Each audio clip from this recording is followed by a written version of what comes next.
Welcome back to the Occult Rejects.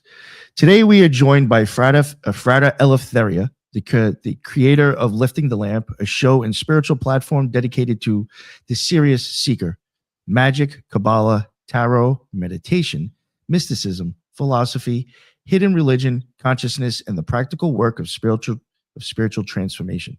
His work sits in that strange and important place where the old Western mystery tradition meets the living questions of the modern world. What is the soul? What is contact? What is revelation? What is the difference between imagination, intelligence, spirit, and the deeper architecture of consciousness? Frater Eleftheria has spent years walking the path of Western esotericism with public biographical material describing his background in angelic magic and experience in initiatory orders, including the OTO and the AA. That already gives us a lot to talk about. And we got a Thelema, maybe the Holy Guardian Angel, ceremonial discipline, spiritual authority, and the difference between reading occult books and actually being changed by occult practice. But tonight we may even go deeper than biography. We're going to get into the question of angelic intelligence itself, what it means to call, receive, test, interpret, and live with the communications that the practitioner experiences as coming from beyond the ordinary mind. His book, The Book of Heavenly Voices, brings that question to the center. The book is presented as an inspired text emerging from a decade of esoteric ritual work from 2013 to 2023, involving contact with angelic intelligences and the reception of communications from them. That raises every serious question a show like this should ask. How does a magician know when contact is real? How do you separate revelation from projection? What safeguards are necessary? What happens to the nervous system when the moral life and the sense of self when a practitioner spends years opening themselves to non-human or superhuman intelligences? So tonight we're not just talking about angels as pretty religious images. We are talking about angels as powers, voices, hierarchies, intelligences, messengers, and possibly as forces that stand at the border between mysticism, magic, psychology, and revelation. We are going to talk about lifting the lamp, Thelema, angelic currents, occult experience, spiritual danger, divine law, modern crisis, and the meaning of receiving a book that claims to speak from the heavenly side of things. And before we introduce Frater, let me introduce the other people joining us. We got Judith. What is going on, Judith? How are you? Thank you very much for making it. Thank you for having me. Hello, everyone. Good evening. I look forward to today's discussion. And everyone, you can find me on Spreaker, YouTube, and X as Zaloon. Thank you very much for coming on. Appreciate it. Always love you here. And Ethan, my man, Ethan Indigo, one of the most prolific writers I know. What is going on, sir? I appreciate you guys. I always learn so much from the rejects and from the guests. Frater, I look forward to learning from you today as well. Ethan Indigo Smith on all the social media, easy to find, and new writing, hopefully coming out as frequently as Nick would like to think. And I appreciate everybody. Thank you very much for making it, Ethan. I appreciate it. And Frater Eleftheria, if there was anything I left out in that introduction that you would like to plug, go ahead, please. But please let everybody know what's up with you and where they can find your website. Yeah, thanks. No, that was a great introduction. Don't have anything else to add. But yeah, if people want to know where to find me, mainly on YouTube.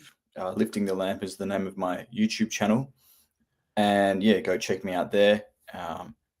Go give me a subscribe if you like my content. And on most of my videos these days, there'll also be a link to a mailing list in the description, because I'm trying to get a bit of independence from YouTube that way. So that's the main kind of platforms, the main forms of communication that I have. Yeah. Awesome. Thank you. And I do want for the people listening, we do have a lot of because the show did kind of start off as conspiracy, really. For a lot of the conspiracy-esque type listeners, I would suggest to go check out his channel too, because he does kind of like teeter into, like, I'd say, topics that are kind of like that, and he gets into UFOs, UAPs. And I know we do have some listeners interested in that. So there's a chance to go hear from another occultist on those type of topics. And he's done work with one of our show favorites. Everybody loves Frater RC. they've done work together. So go check out that show too if you got a chance. Frater, again, thank you so much for coming on. It's really it's awesome to get you on. I was really, really happy to be able to have a discussion with you. For myself, this is like kind of like it's an excuse, I'm going to say, for the listeners, but really for myself. Could you explain what your name even means? Yeah. So it's a magical name. So people that are involved in some kind of like esoteric order will often take a new name to represent their magical path. And so it's the Frater is just brother this or brother that. And then there's the standard form for, a male magical name. And then Eleftheria is the name that I chose as like, to represent that that aspiration. And it's not my first magical name, but I chose it based on a series of synchronicities in the end, as well as kind of messing around with Greek gematria. So basically, I wanted a new magical name, which talked about distilled down the key principle that I wanted to live for, which was freedom, and then trying to alter that to give it a bit more numerological significance. And so what I did was I took the word Eleftheria, which means freedom or liberty, and then I substituted one of the letters. I took out an upsilon, which is like a U shape, and put in a phi, which is kind of like the circle with the line through it, to try and give it a bit more of to get it closer to the idea I was trying to communicate at different levels. But then I decided that I changed my mind. I didn't really want to use that as a name anymore. So I kind of put it on ice. And then I was just randomly searching the internet, doing a deep dive on various topics. And I found a still from what is supposedly footage of the Roswell incident and some of the materials they recovered from the crash. And one of the materials is this kind of metallic bar with this alien language on it. And people actually realized it's a stylized form of Greek. And it says the word Eleftheria, but the way that it's spelt is the novel spelling that I had come up with. So when I saw that, and I haven't seen it anywhere else except there. So when I saw that, I knew, okay, the universe is telling me something. I need to accept this as my new magical name. And that's why I called myself that. And at the time, I didn't have that much of an interest in UFOs or UAP. And of course, now in the last year, it's become a huge part of the work that I do. And I've kind of been dragged into that conversation. Because I've done so much work with angels, and apparently there are people out there who think that it's angels behind the phenomenon. So, yeah. Thank you. I appreciate you explaining that. That's awesome. Yeah, I don't think I've ever had anybody really explain their name before. Yeah. I guess kind of. Did anybody have any questions, Ethan or Judith? Well, that's an amazing coincidence that you happened to see that. That is about that. I've heard of there being other Greek in one format or another on other UFOs or UAPs. I wonder if you've seen that. And I was going to ask too, if you, being that you've, I assume, practiced different meditations relative to making contact with different spirits, I wonder if you've also experienced or practiced the CE5 meditation or the meditation that one might contact the UAPs. And if you've noticed, if you do practice both of those, what you might notice different. Yeah, I have indeed practiced CE5. It's, once again, something I didn't go looking for. It kind of got sent down a rabbit hole and found it. But for me, CE5, I mean, people describe it as a ritual, and there are ritualistic elements to it, like you do a meditation and stuff.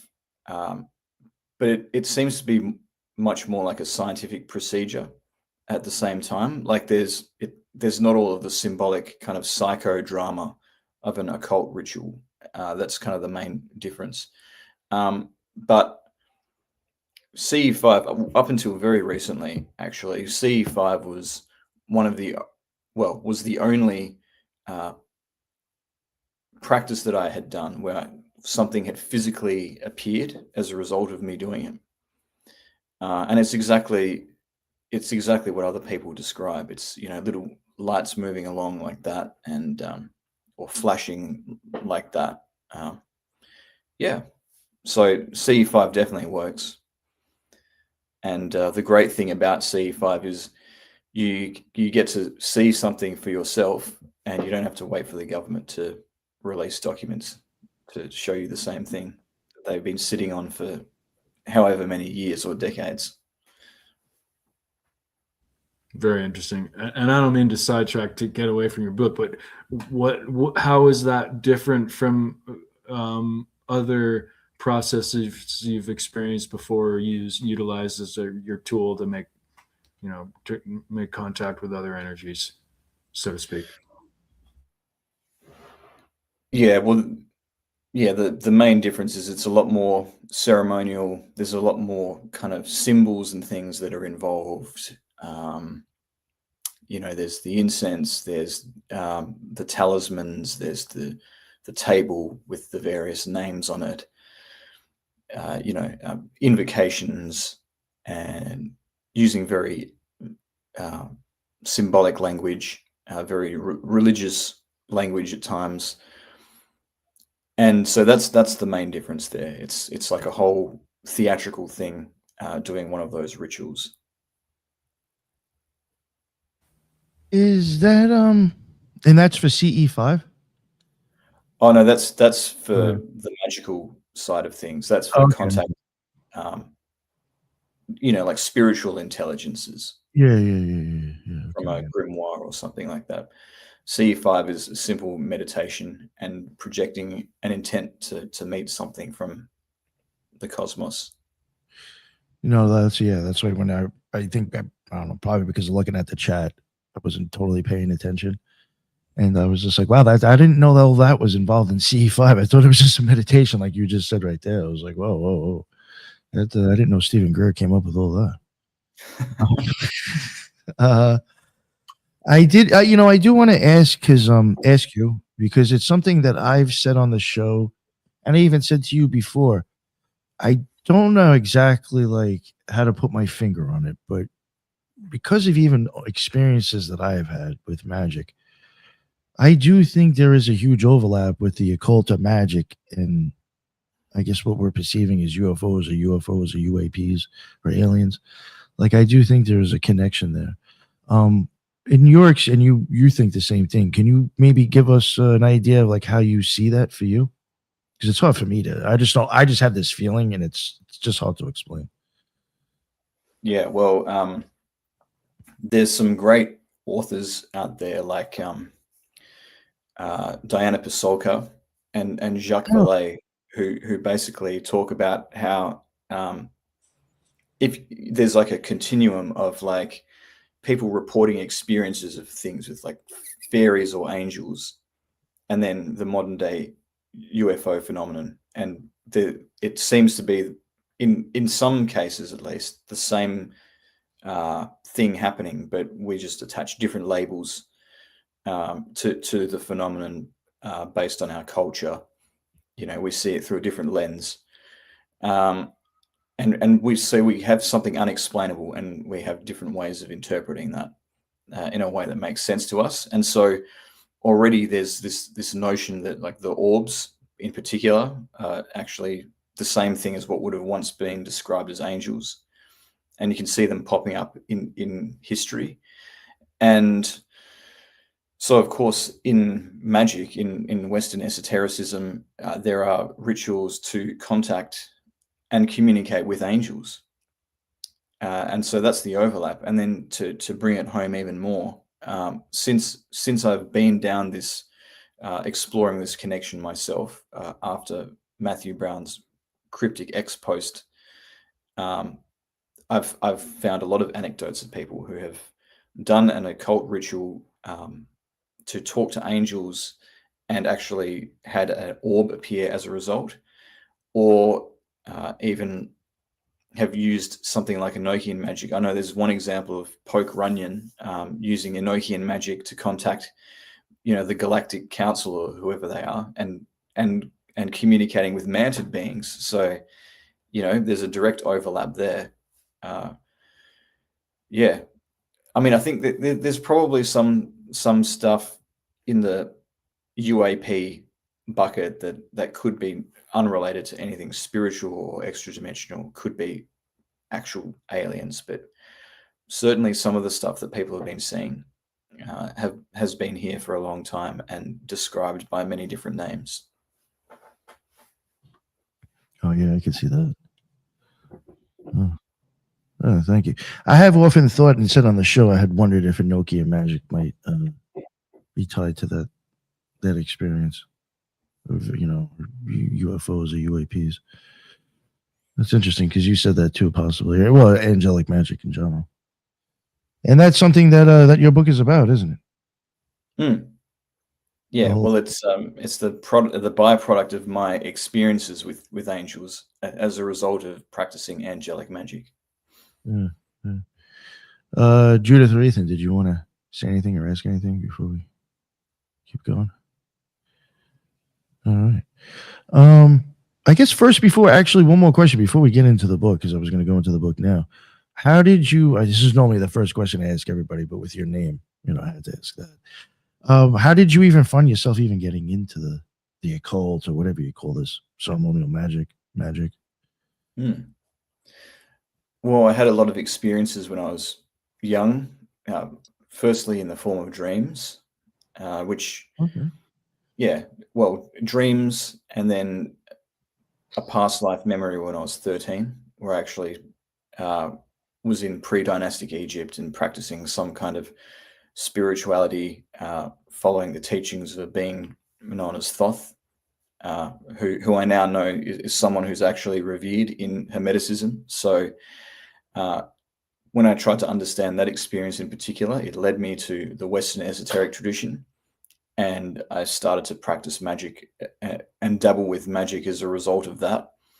And then eventually decided to find an organization where I could formally learn the Western esoteric tradition and magic. And so that led me to the OTO and eventually the AA. And so I spent many years in those orders learning, being initiated and learning about various different topics. And the rest is history. Yeah. Thank you. How would you say? Young, go ahead. How young were you when you joined these groups, though? I was 18. When I joined the OTO, I was 18. And then it was several years before I came across the AA, actually within the OTO. And then I would have been about 27 when I joined the AA formally. It's still young for both. Oh, good for you. Yeah. How was that as an experience? Do you think it helped you greatly? Yeah, well, I mean, a lot of my learning was quite self-directed, and I mean, in the AA, it's kind of designed that way. I would read the books and things from the curriculum and do the practices, and then had my superior in the AA as like a sounding board to see if I was on the right track. The OTO does a bit of that, but it's more meant to be like a community, a bit like the Freemasons or something like that. But yeah, I mean, I did some cool rituals with people in the OTO. They not as many as I would have liked or expected. But there was some learning experiences there for sure. But yeah, a lot of what I've done has been quite self-directed. Certainly the big milestones of my spiritual life. I wonder. Go ahead. Go ahead, Ethan. Sorry, I wonder with the idea of self-direction, how important do you think? I mean, I understand you probably gained so much knowledge and wisdom from studying with the groups, but I wonder how much independence do you think is required for individuation and your own, maybe not group initiation, but your own one's own initiation process.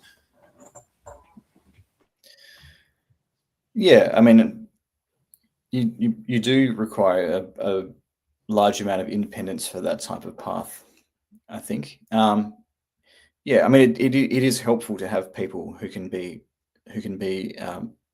mentors or at least give you a second opinion from a place of more experience, even if you are doing it as an individual. You know, if you do things as an individual, you know, which isn't necessarily for everyone, but if you do, you know, you have to make it. You tend to make a lot more mistakes along the way, and you have to learn from those. You know, because you don't have the benefit of those who went before saying, "Oh, try it this way instead."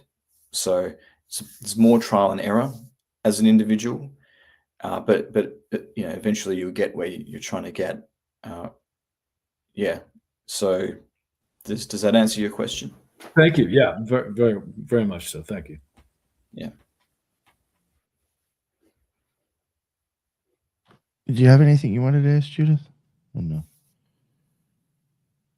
Wasn't sure with the OTO or the AA or anything. Okay. Yeah, and you said you're no longer a member of either one, correct? Yeah, correct. Yeah, gotcha.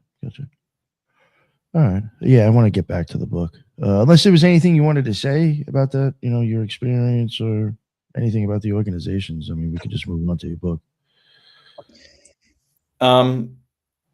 No, nothing really I'd like to say.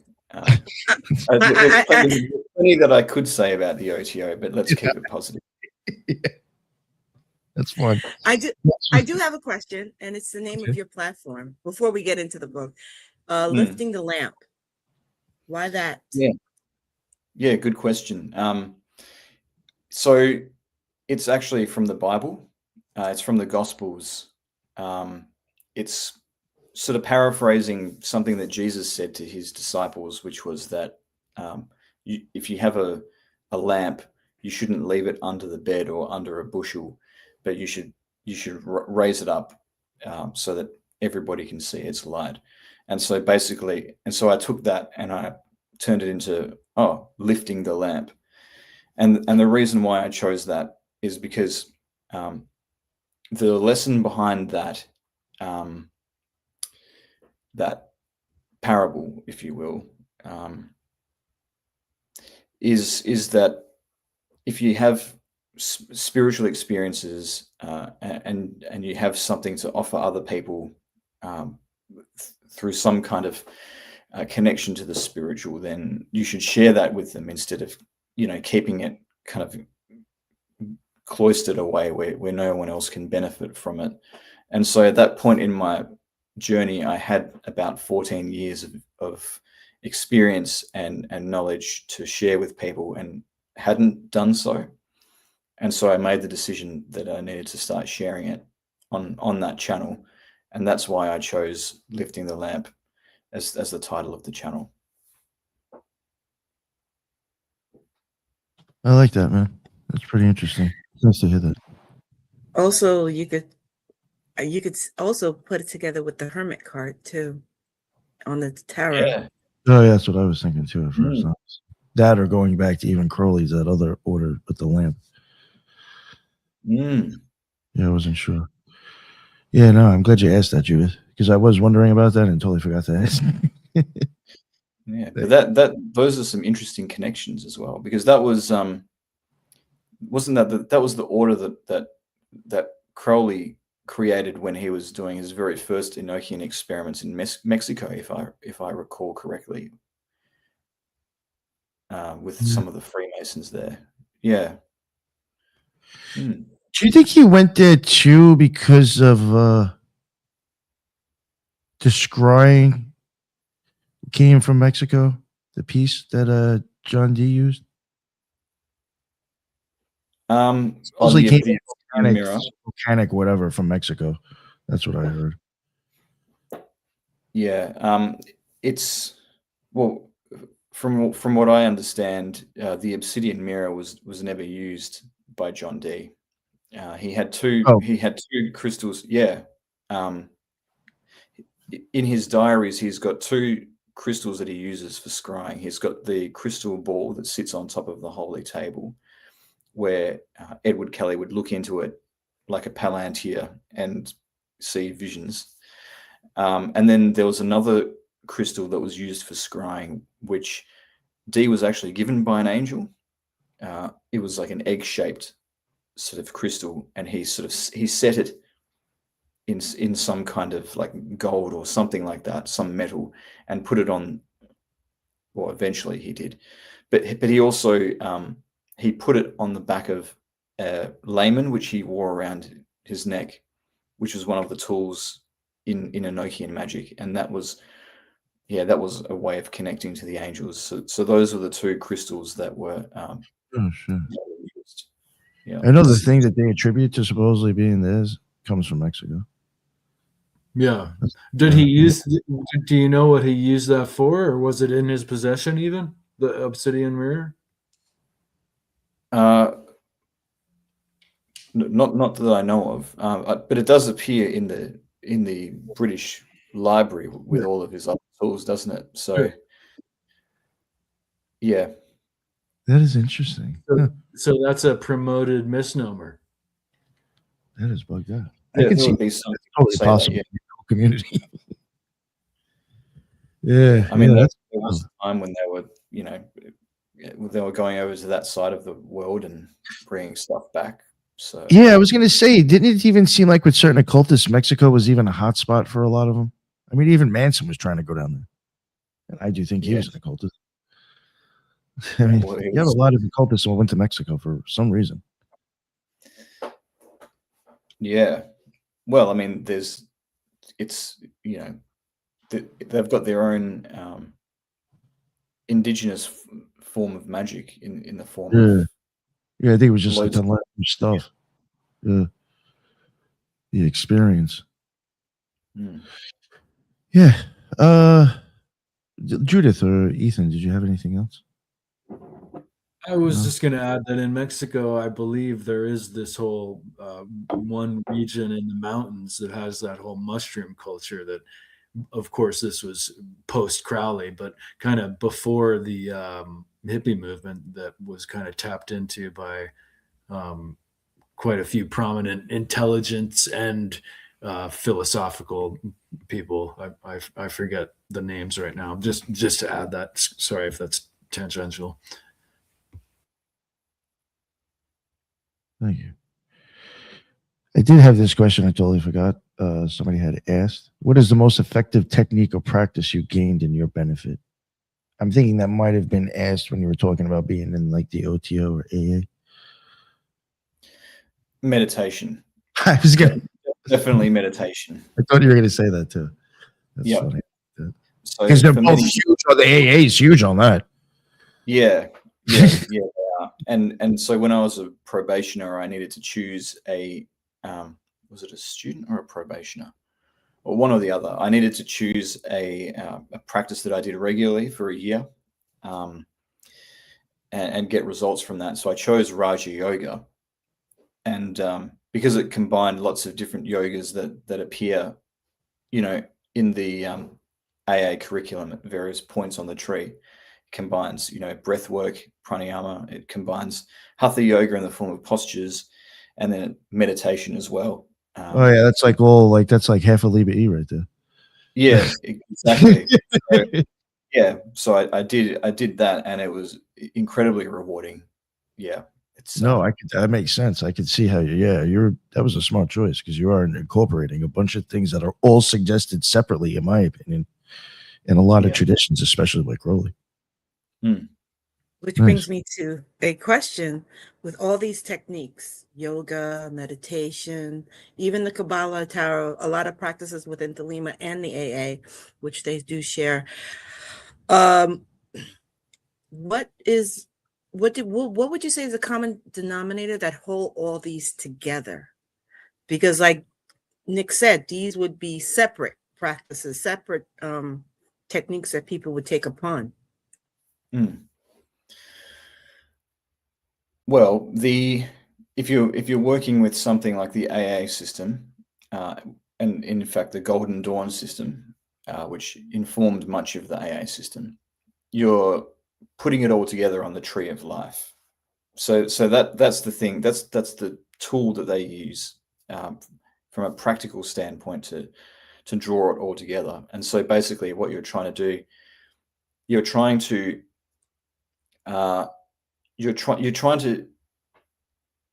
create a sense of wholeness, I suppose, as a human being, and experience every type of transformation that you need to experience, and incorporate that on your way back up the tree of life to the supernals, back to union with God.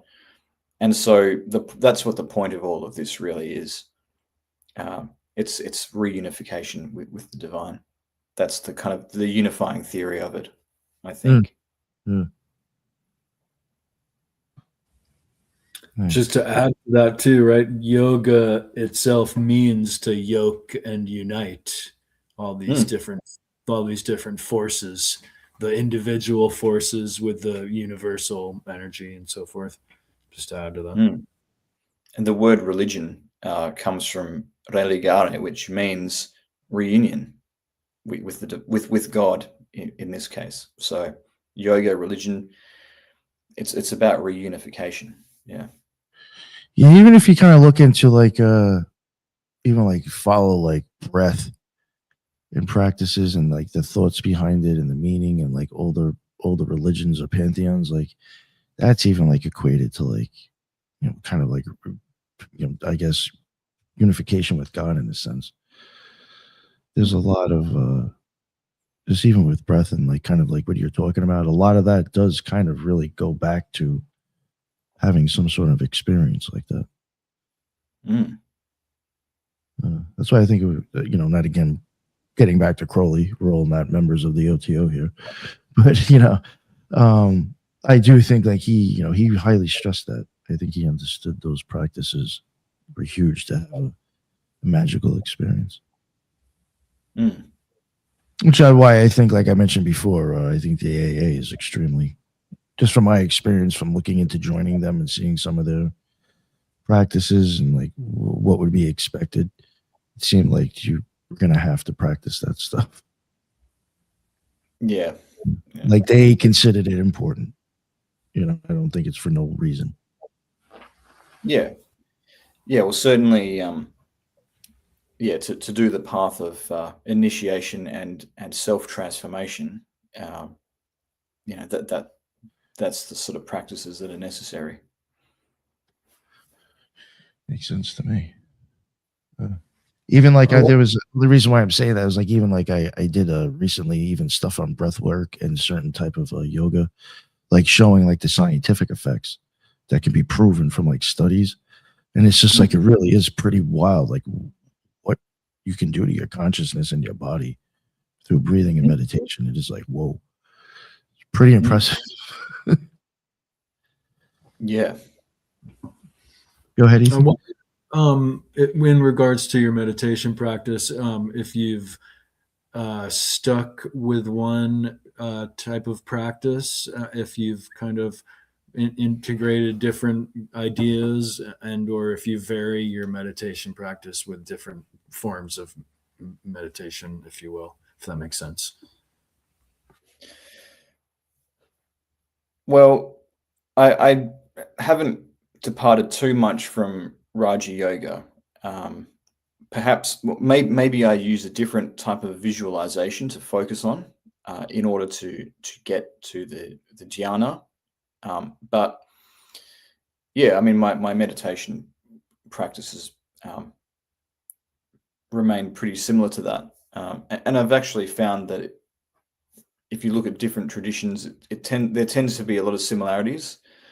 Like in something like the Theravadan Buddhist practices, you know, there's the same steps of look at your posture, do breathing in a certain way, and then look for the nimiters and focus and remove everything from your mind and look for this experience and this experience. So there tends to be a lot of similarities, and even in Jewish meditation, which actually has only existed for about 1,000 years, but Abraham Abulafia came up with this system of what he called the prophetic Kabbalah, which is a form of Jewish mystical meditation, where the first step is kind of writing out the God names and understanding them, and then the next state, and then you have to kind of do certain physical exercises in that, and there's certain breathing techniques in that,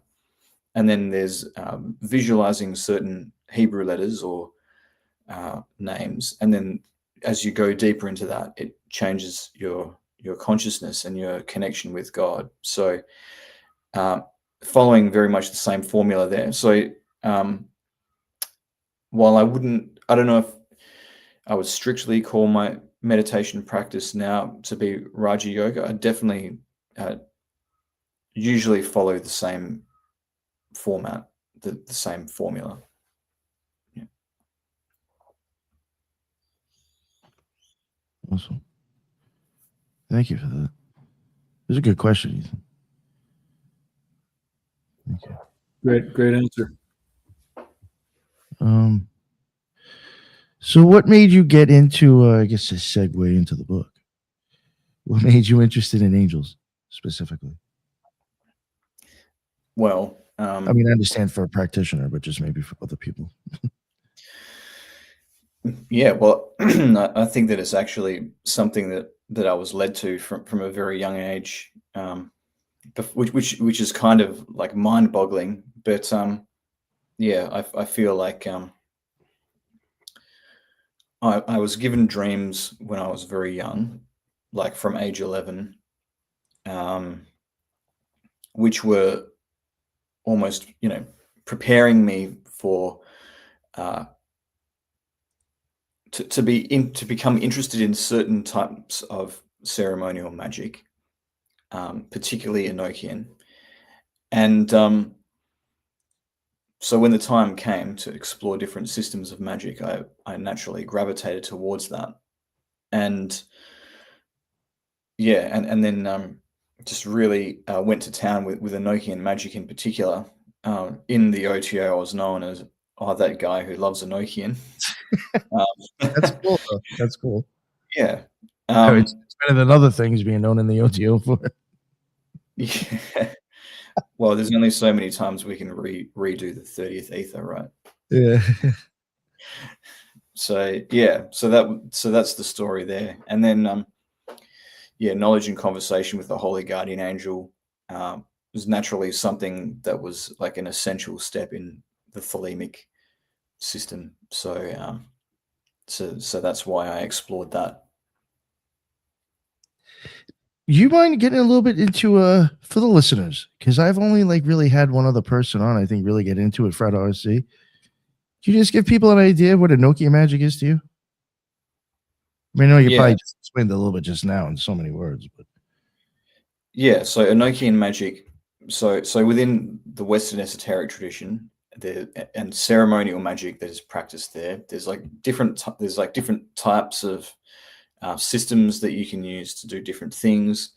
So there's all the grimoires and all of that, and different types of spirits that you can contact. And so Enochian magic is one of those systems.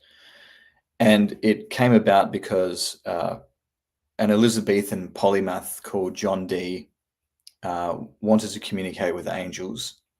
He was very well versed in Agrippa, and some of the other older occultists wanted to contact angels using scrying, which is using a crystal ball as a focus point to receive visions.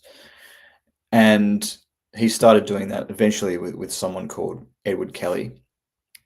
And the result of that was, according to his diaries, successful contact with angelic beings, who then gave him a system of magic for deepening that contact in the form of various ritual tools, various tables that have different angelic names on them, and in the form of a language which became known as the Enochian language, which is supposedly spoken by the angels. And so that was all the material that Dee took down from his angelic communications. And then the Golden Dawn came along and really started to popularize and promote that as a magical system. They kind of innovated it in their own way, but that was the first time that people started talking about Enochian magic. They were the ones that applied that label to it.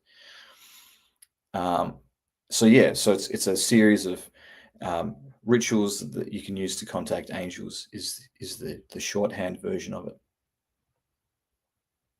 Thank you. No, that was really well said. Appreciate that. Thank you. Yeah. Great explanation. I one anecdote of them communicating with these angels is they were seeking treasure and gold. And at one point, the angel kind of mocks them, like, I have all this information here for you, and you're asking me where the gold is? Have you heard that? Yeah. And then perhaps the real treasure was the knowledge. So yeah, but I mean, it's a quandary that any human can sympathize with. I think, like, I want to do all this occult stuff, but I've got to pay the rent, or I've got to pay the mortgage as well. So, like, how do you square that? But yeah, I've heard that story. We've all been there, but only the rare few have been mocked by an angel for it. Yeah. Yeah. Yeah, it's not like the Renaissance times where we can just find ourselves a patron and just study the occult. Because a lot of that happened in the past too. Or not to like, and it probably doesn't help like conspiracy theorists or people that want to say that ceremonial magicians have white privilege, because I've heard that and been told that. But some of them did also come just fortunately from affluent families and were able to spend time studying the occult. But yeah. Or you find yourself a king that wants to pay you, who's interested in this shit. Yeah.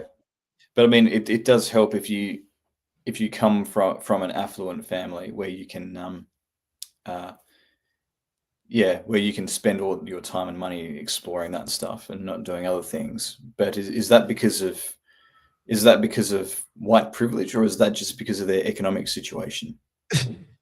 I don't know. I'm just listening. I'm just saying what's been said to me.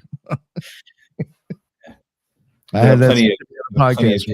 Yeah, were, rolling around in pig poo or whatever. No, it totally threw me off, man. I was like, oh, okay, I've never actually heard this before.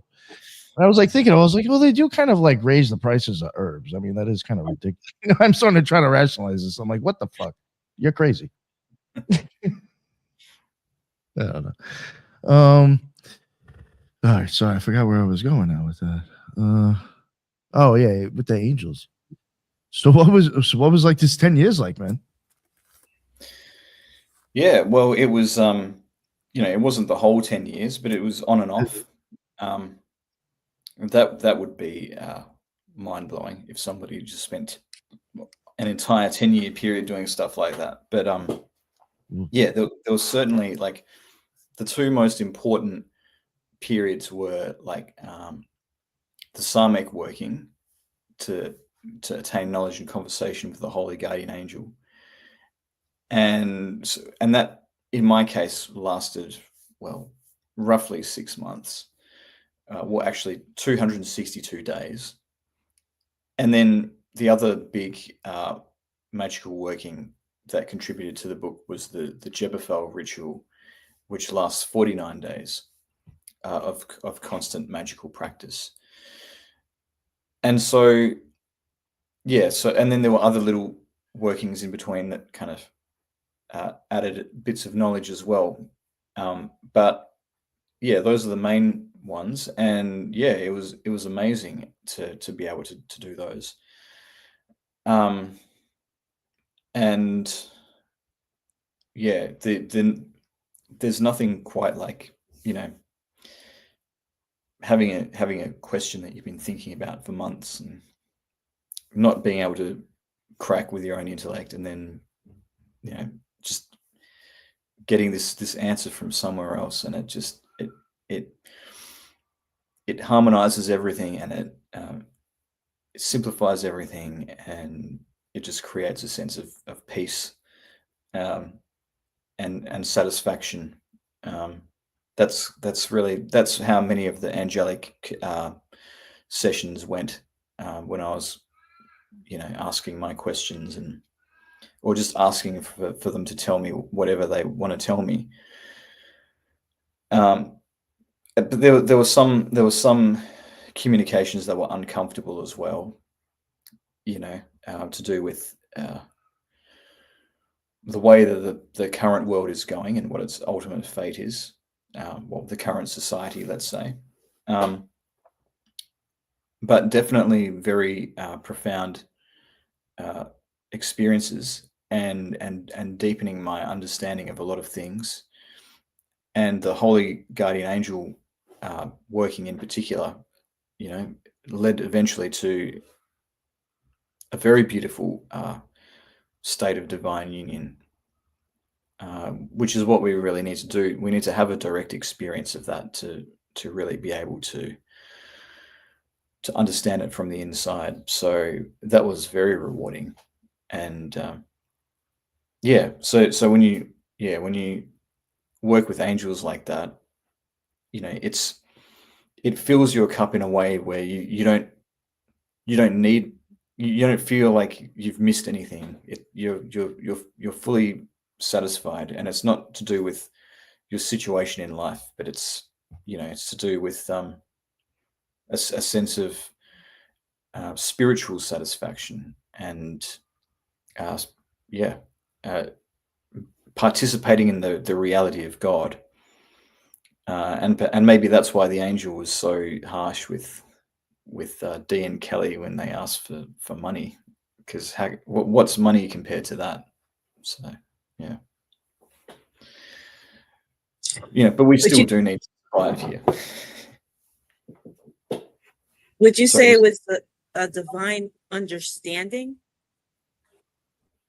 Yeah. So with the holy guardian angel, and I think Crowley did a good job of helping us reach this understanding. It's the same as the Atman in Hinduism, which is that little bit of God that is our deepest nature. And if we re-identify with that, we essentially become one with God again. And so knowledge and conversation kind of, it involves that union of subject and object. It's similar to samadhi. They're different experiences, but they're trying to take you to the same place. And so then when you reach that state of consciousness, you can understand divinity from the point of view of divinity, because that's what we all are. So that's the experience that we're trying to get to, right? Before I move on to the question that somebody gave me a $2 super chat, thank you very much. Do angels get things wrong sometimes?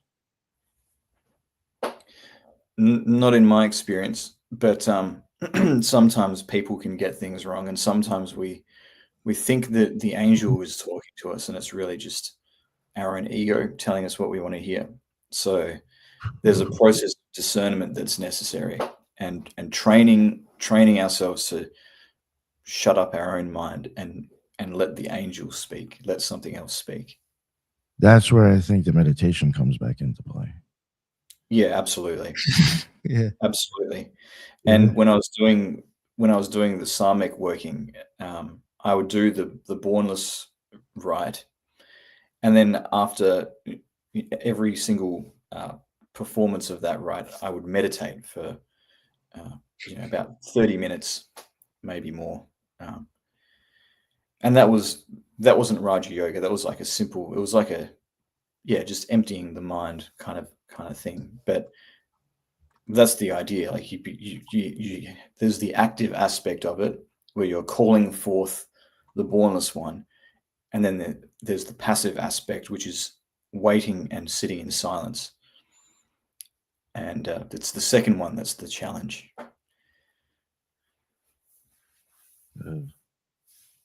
Sitting in silence. Yeah, I just did like a solo show meditation and just silent, even like overcoming the body. All of a sudden now you feel every twitch and ache when you it's just so much to try to sitting in silence. Nice. Monologue, is always going as well. It's very hard to shut that off, even if you're not physically speaking. Yeah. No. It's a lot deeper than I think people think. Even for myself, even when I first started getting into this type of stuff, I had, I think even David Shoemaker, I think he even stressed, possibly, I don't know if it was in his book or at least it was on his podcast. He even said one of the first things, if you're going to get into magic, meditation. And there was a lot of people that I would say, I don't remember now, but I remember back then that I looked up to and thought had something worth saying, always included that. And believe it or not, for me, when I first got into it, I was just like, oh, that's so boring. I don't want to do that. But then something clicked and I was like, you know what? All these people are saying it though. I was like, screw it. You know what? If I don't want to do it that bad, how do I know that's not what's going to hold me back? And I forced myself to get into it, and I think it was so important. Yeah. Thank you. I think I kind of got off track a little bit, but all right. With the angel magic that I wanted to ask, did you ever do just theurgy kind of stuff?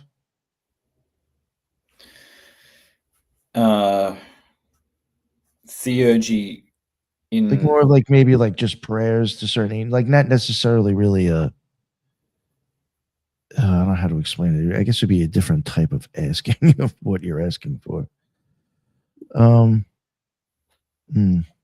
Yeah, for me, what I was going to get at, for me, there was a lot of times I did a lot of angel work, and it was more of just kind of prayers and devotion, or just maybe asking for help, just changing certain, I guess, aspects of myself or behaviors.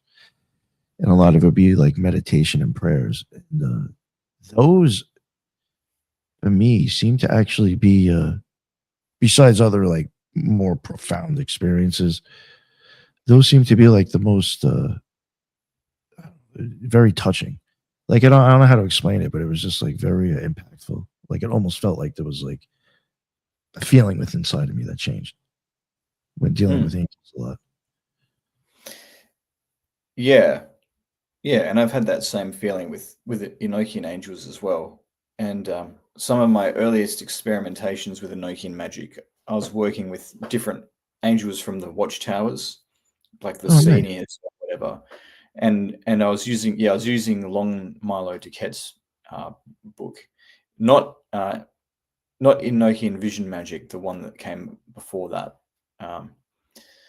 And so, I was dealing with one of these angels at a time, and I found what you were talking about. It changes your internal state. I was dabbling with a lot of different things at the time, and some things have a bit more of an external effect. But the thing that was unique about the angels was, like you say, for me, if I invoke, invoke rather than evoke. If I invoke a spirit of Jupiter, then I feel very joyful and magnanimous and generous afterwards. And if I invoke a spirit of Mercury, I feel very analytical and focused. And so I think that's certainly a feature of it. yeah, it is good to just ask the angels to change something about yourself. You know, and it's much better to work with them for that specific kind of thing. Other spirits will, you know, will be for like getting things, and Yeah. but angels, you know, the whole point is self-transformation, and even working with the ethers and things like that. I mean, the knowledge that you bring back is meant to transform you. It's meant to teach you a lesson, and improve you as a person, I think. Yeah. I think very well said. Thank you for saying all that. I'm glad you said that for people to hear that, because that's been my experience. I have a question. Go for As a it. precautionary tale for anyone who would like to, because most people they hear Enochian magic and they want to jump into it. And what precautionary steps would you advise anyone who wants to get involved in it outside of asking for gold? Well, yeah, I have heard people say that they find Enochian magic particularly intense, and not necessarily for beginners. But I suppose what Lon Milo Duquette would say is that there needs to be a period of attunement before people attempt it. So he's got this whole method in the book where he's got the holy table that you put the crystal on, and it's got all the letters around, and he's created this little ritual where you verbalize the name of each letter as you go around, and the whole point is to kind of make you resonate with the system of magic, so that when you come into it, it's not as jarring. So stuff like that is certainly good. I never did anything like that, but I kind of sort of gently started to explore it by, you know, doing like a simpler ritual than just, you know, opening the heavens or whatever. So yeah, definitely treat the system with respect and ease your way into it. And particularly since you're dealing with all of these tables and things like that, like it takes time to really familiarize yourself with that and work your way around it, and get your head around it. So yeah, attunement. That's the advice that I would give to people. Like, that's an important first step with that type of magic. Would you say the initiations that you went through prior to, through the OTO and through the AA, helped you get to a certain point of attunement like that?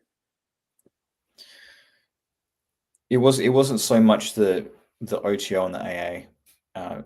It was more working with the Enochian material, and you know, I created the watchtower tables from scratch, and really really focused on details that seem basic, but you know, you've kind of got to go through that preparatory stage first.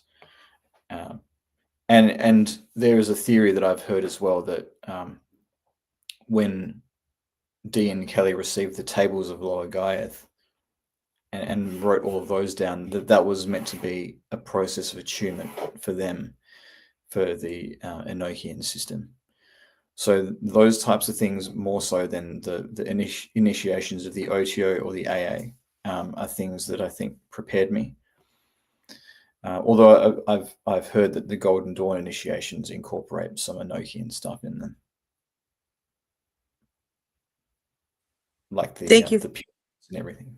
Yeah. Thank you for saying that, because some people want to jump in, as we are in a society of instant gratification and instant doing, that people don't realize there are tables that they have to put together, and there are materials that they have to gather first before taking on this great feat, especially if you're doing it by yourself. But I'm not going to get into that part. Yeah, definitely. And there does seem to be something that is just very different to us vibrationally, in terms of the way that the angels are. And yeah, so there's a process there of being able to uh, to yeah to be able to have that connection without it feeling um, too intense or something like that. Yeah, but yeah, certainly not what people want to hear in the age of instant gratification. Mm. I would even say with the Nokia Magic, that's not even. I mean, I wouldn't even consider that beginner magic. I'd be like, ask me in another 5 years. You know? Yeah. I mean, yeah, that's just even something that it's like if you get into that, I would hope you'd have a whole bunch of other practice with other stuff prior. I don't even think I would even like. I never got into Inoki and stuff. I was very interested in it, but I don't even. I think even if I got in that now, I'd be fucking lost. Totally honest. Yeah. I wonder to the idea of this transformative process and the idea of attunement. You mentioned I deduced you mentioned or kind of I felt like you had an affinity for numerology when you mentioned it, and you also described how you have phi in your name, which I mean I presume you might have an affinity with sacred geometry too. I wonder if you could just explore, maybe how you integrated that in your name and just the general ideas of numerology and geometry that you might utilize. Yeah. So certainly, maybe not numerology in the way it's used in fortune telling, but certainly gematria is something that I use quite a bit. So with the name, I was trying to alter Eleftheria in order to reach a solar number, which was my understanding of what I was doing. But it might freak some people out. But I was trying to reach the number 666 as the number of the sun. And I was a Thelemite at the time, so I considered that number to be very important, for the path of initiation and becoming one with God and all of that.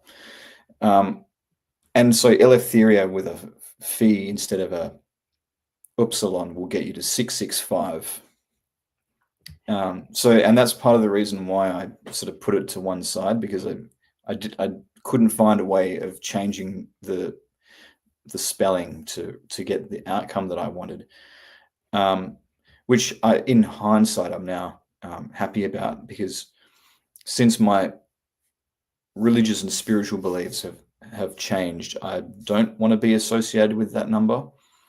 I just think that there's a lot of baggage there, with negative connotations.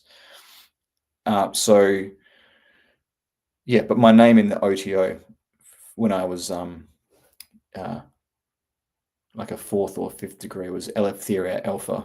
So so that was me using numerology to alter a name to get a certain result. And yeah, and then when I left the OTO, I dropped the A from the end, the alpha from the end. So yeah, so you can certainly alter words to have an added layer of meaning with numerology, and that's something that I do in my spiritual path, and I look for the hidden meanings and connections between words with gematria for sure as well. Nice. You get into gematria? I mean, I would assume. Yeah, I mean that makes sense. I mean, it's kind of a silly question. What is your opinion on gematria? Like, do you think it's I know it's like sometimes some people kind of blow it off, and I actually don't think it's really all that within the occult. But I think sometimes when it comes to certain occultists, and maybe it's not gematria, but I do think shit's ciphered, and I do think gematria would normally, kind of be some sort of way of decoding it. I think gematria is Yeah. highly important when it comes to the occult. Well, is that your Yeah. opinion?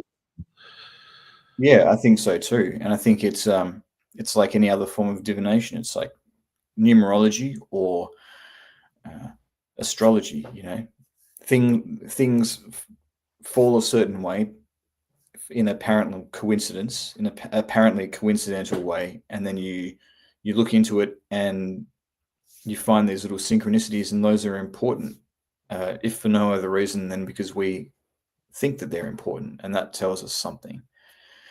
And I've certainly found in other instances that gematria has told me things which have some truth behind them. So, for example, the name that my holy guardian angel gave me, its name, which I won't reveal, it gave me this name, which has an established gematria value. And then years later, when I used Agrippa's technique for finding my natal angel, by attributing Hebrew letters to different degrees of different placements, I found that the name that I got from that had the same gematria as my holy guardian angel. So that was just like mind blowing when that happened. That was Yo, that's bugged out. yeah. So Oh, shit. yeah, so there's definitely something to it, I think. Yeah, no, that would have really. I'm sold on that. That is cool as shit, man. That's a cool experience. Good for you. Yeah, thank you. Mm. What else? Did Ethan or Judith? Did you have anything that you wanted to add or ask? No. No, right now. Okay. All right. Oh, somebody did ask. Somebody did ask in the chat. I keep forgetting. I'm so sorry. Hope they're still around.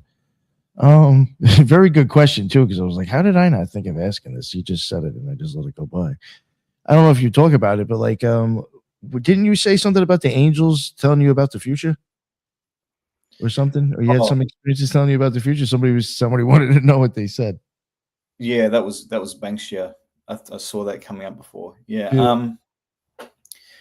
They told me, well, they didn't say anything like on this date this big cataclysm is going to happen or anything like that.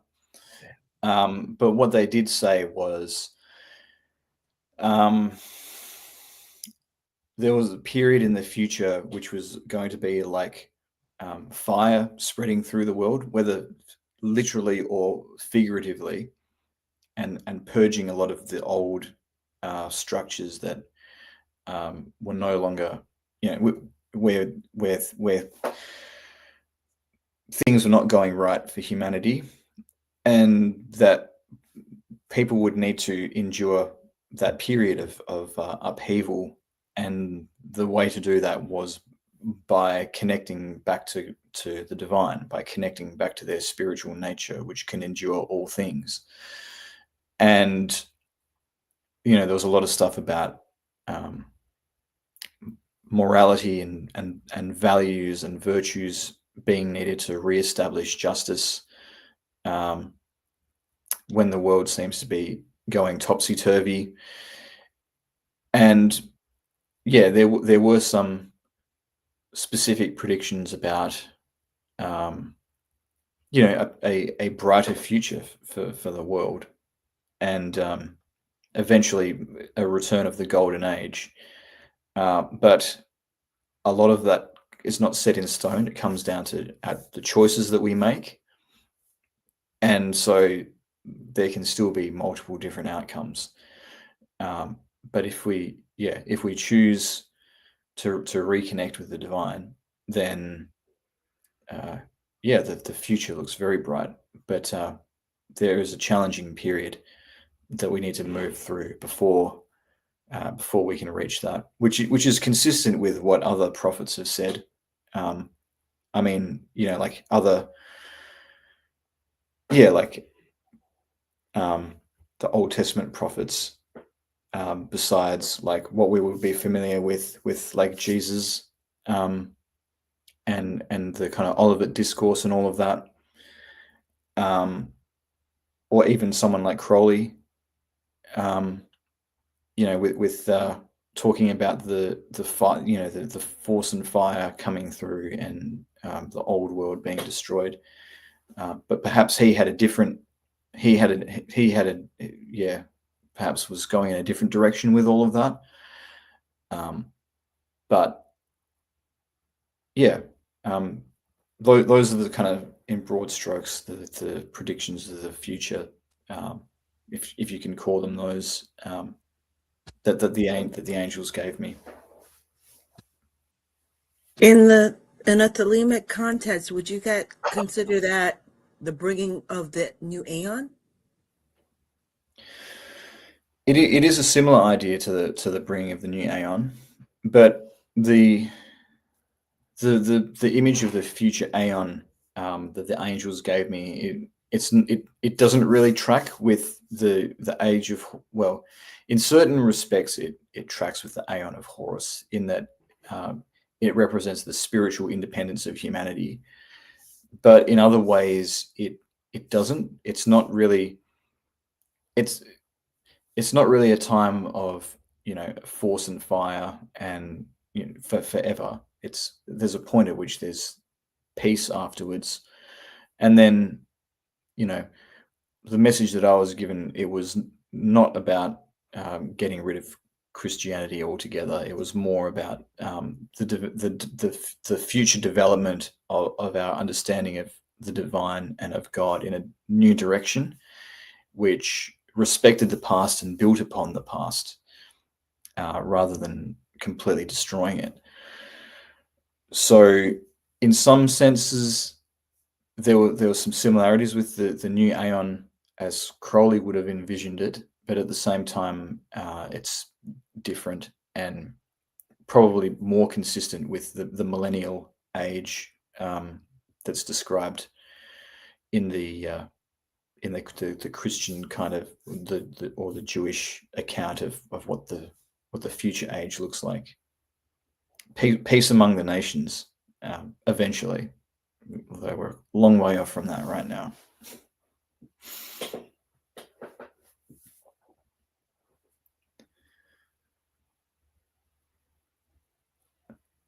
Oh, You're muted. Can you hear me now? All right. Yeah. No, there was a few things that you had said that, just like Judith was saying, sounded very Thelemic to me. I was like, the beginning part did. I was like, that almost kind of sounds like the Aeon of Horus, but like kind of like in a nicer package. Well, there's similarities. Yeah, that's cool. Well, it sounds nice. Sounds promising. Yeah. Yeah, a bit of hope in a world where there's so much fear. I don't want to say the actual word because of YouTube. Fear corn about we're all going to die in these horrible ways, and here's all the different cataclysms that can completely destroy us and take us into a Mad Max future. And it's a different vision of the future to the one that we've been force fed. Mad Max future. Yeah. Oh shit. When it comes to your book, if people were to go out and get it, what's one thing you'd hope that they take from that book?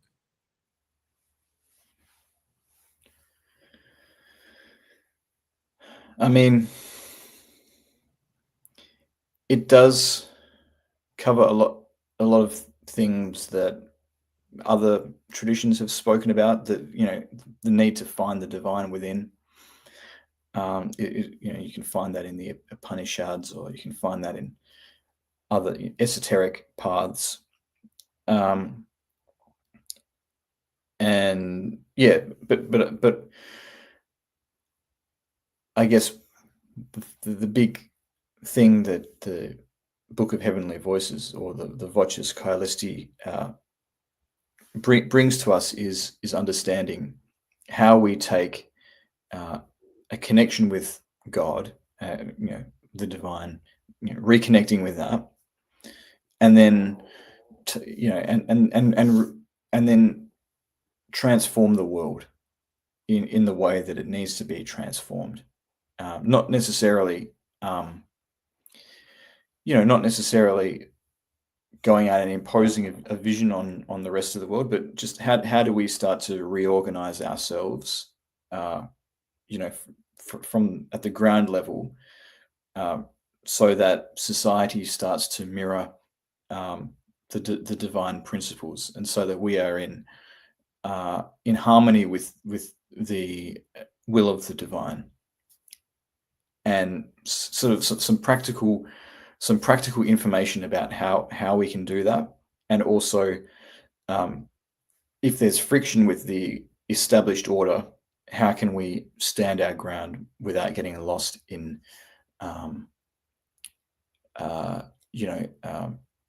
conflict and negativity and anger and all of that sort of thing. How can we recognize the need to change the way that things are done now, in a way where we remain mindful, and we are ultimately recognizing that true freedom and true liberation comes from the divine, and whatever we do in the world needs to be a tool for realizing that for as many people as possible. So that's kind of the unique perspective that the Voces Caelesti brings. Because a lot of esoteric traditions will only focus on your own personal enlightenment and sort of treat the world like it doesn't matter. But this tries to incorporate a sense of social awareness, or awareness of the need to pay attention to the way society is, and how it might need to change, and how it might not, how it might be reproducing wickedness in people in the way that it's currently set up. And these kind of these structures which are related to the demiurge in Gnostic thought, but really are our own creation rather than some evil craftsman demigod. And so those are some of the themes running through it, that I think are very unique and something that's much needed in today's discourse. Thank you. That's great. That was a lot. Thank you. It's always hard because there's so many ideas in there, and it's always hard to kind of focus on one thing. Yeah. There's so much information in it, and everything connects to everything else. So, yeah. But this is what the book looks like, and you can get it on Amazon. It's a big book. If you look for Voces Caelesti, VOCESCAELESTI, it'll be on there. And if you choose the Amazon that your country is in, you won't get ridiculous shipping costs. It's available in paperback everywhere and hardcover in certain places, but not all for some reason. But if you want to check it out, then that's the details. That's great. Thank you. Yeah, go ahead. I do have a question. Is this book your answer to your encounter with the angels? Well, it's what they told me when I it's me recording the things that they communicated with me when I contacted them in these rituals. And the reason why there's such a theme of like what's happening in the world and things that are going wrong in the world, and there's going to be things are going to change dramatically, and you need to be ready. Like a big part of the reason for that is because one of the core workings that I did to get these communications was the Jebethol ritual, which is an Enochian magical ritual, and it's all about restoring spiritual knowledge that was lost, and doing so for the express purpose of preparing for the end. And that's what the angels said to Dee and Kelly. And this was the ritual to get that specific type of knowledge. And I was actually the first person who has ever done that ritual, because the 49th call was never given, and I had to develop a way of receiving the 49th call before I could complete the ritual. But yeah, so so it's my communications with the angels. Some of it is a result of specific questions that I ask them. Some of it is just things that they tell me that I need to know. And it is colored by the nature of the workings that I did. And so, for example, the knowledge and conversation related communications are all about understanding the divine and what the experience of union with the divine is like. So that's the sort of things that are recorded in the book. I would like you to expand, because it could have so many meanings when you said the end.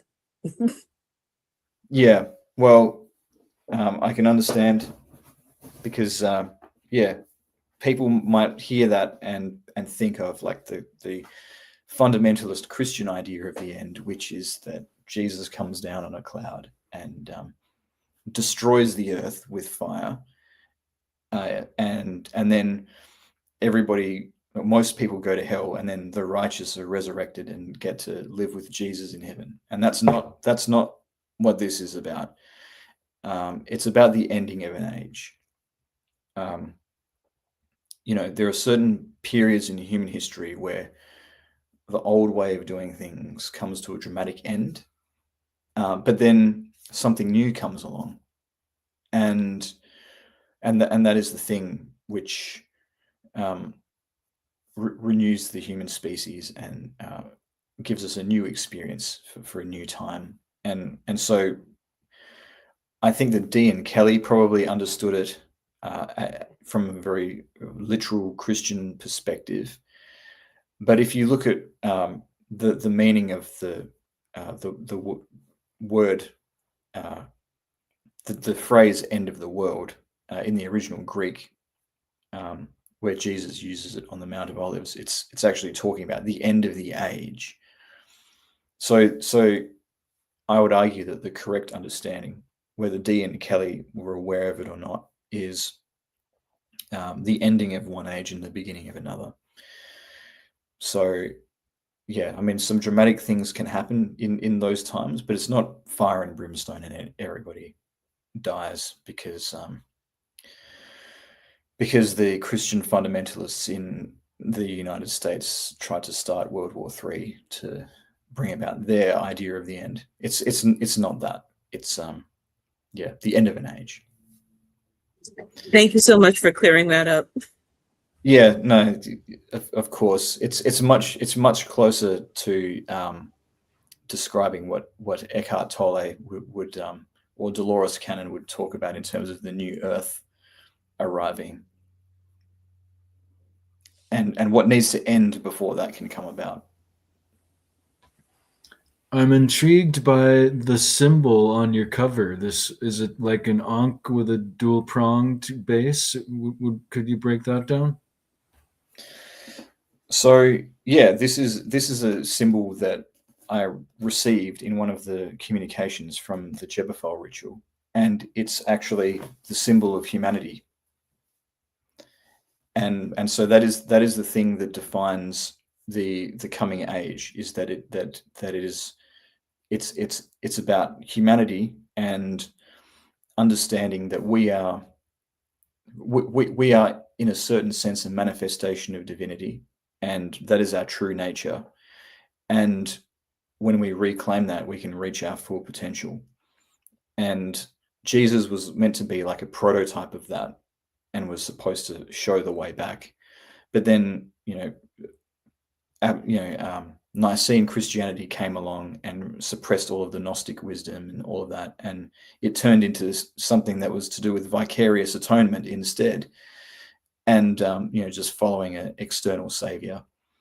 But we're going to come to an understanding of what the true meaning of that master coming was, and live it ourselves. And so our new understanding of the divine will be linked to the divine within, and we will honor the divine by doing good to one another, because we're able to see the divine much more within each other, and we pay attention to the world that we live in rather than the hereafter, because we understand that the divine is here.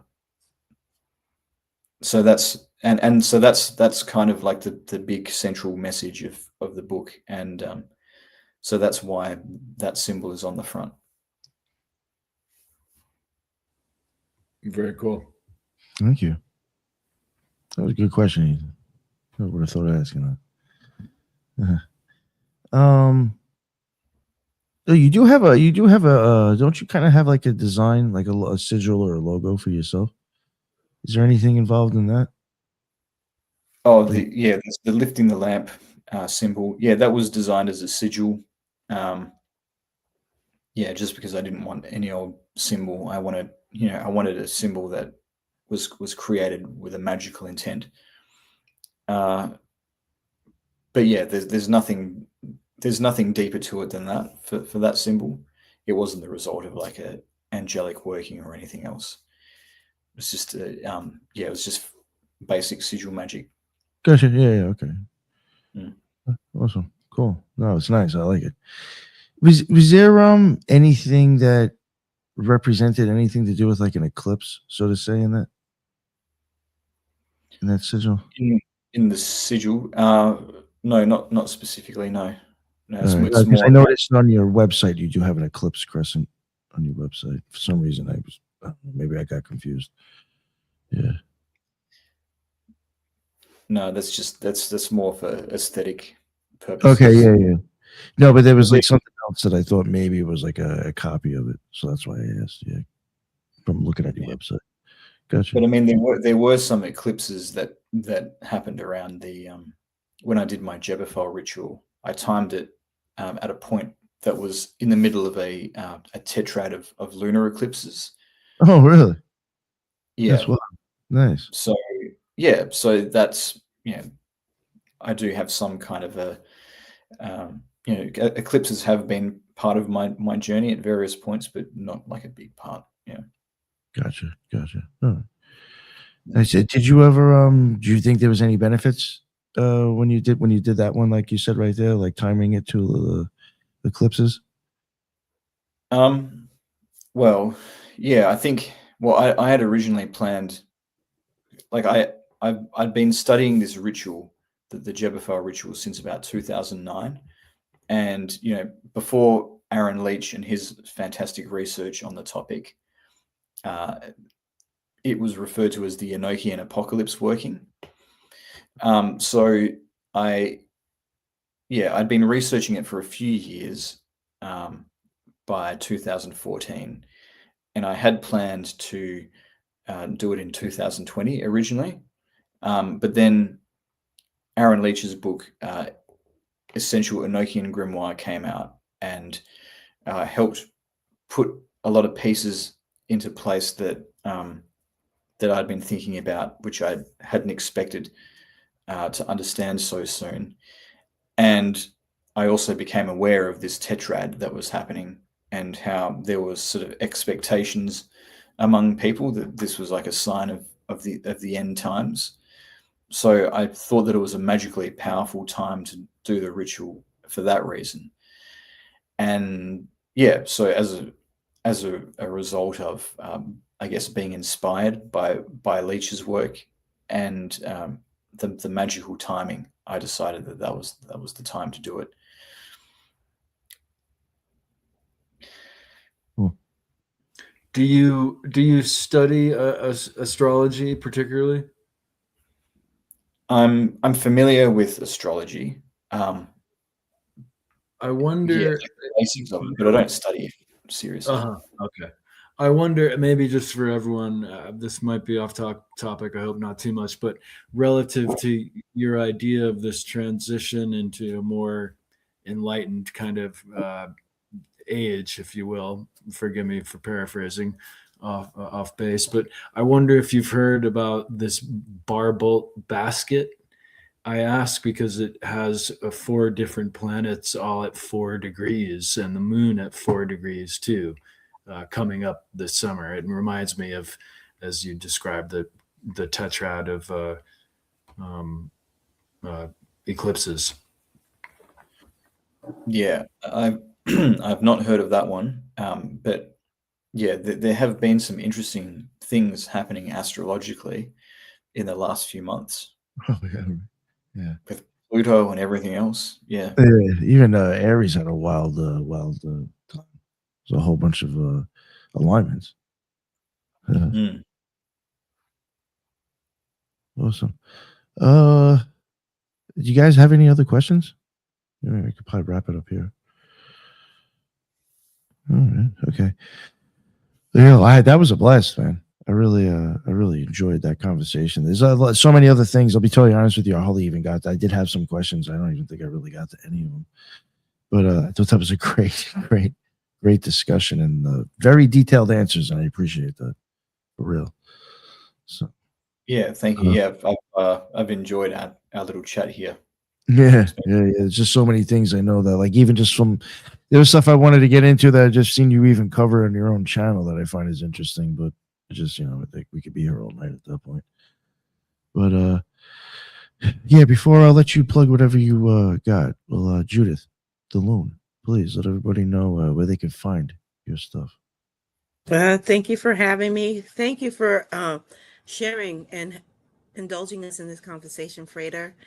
Everyone else, you can find me on Spreaker, YouTube, and X as the Loon. Ethan, also, it's a pleasure, always a pleasure being on with Ethan as well. And the chat, you guys rocked it tonight. Thank you very much, Judith. I really appreciate you making it. Ethan, my man, what is going on, sir? Yeah, great to be here with you guys as always. Thank you so much, Frater, for the information and, more importantly, the inspiration. That was a wonderful presentation and discussion. So Ethan Indigo Smith on all the social media. I appreciate any communication that people want to reach out. So again, thank you all. Thank you, Ethan. Appreciate you making it. And Frater, again, thank you for coming on. I really appreciate you talking about your experiences, especially with angel magic. I guess myself, whichever way I did it in my own way, I thoroughly enjoyed it. So it's nice hearing other people's takes on it. And their experience with Enochian magic, for sure. It's something I don't know anything about. Yeah, I appreciate you bringing that to the show and for the listeners. Please let everybody know where they can find all your stuff. Promote whatever, your book, your podcast. Yeah, sure. And first of all, thanks again for having me on. And it's been a fantastic discussion, and it's always good to talk to other occultists as well. And in terms of my own work, again, the Voces Caelesti, the Book of Heavenly Voices, is available on Amazon. And I also am still, of course, doing my YouTube channel, Lifting the Lamp, where I talk about a number of different occult topics. So you can find that on YouTube mainly. And so please go and subscribe to me over there. But please make sure you hit the notification bell, because otherwise YouTube will not even tell you of my future videos. And please do join my mailing list as well, to give me a bit more autonomy over who gets to see my work without an algorithm deciding for me. So there will be a link in, my next, or my last YouTube video, which will have the mailing list there. So please join the mailing list over there as well.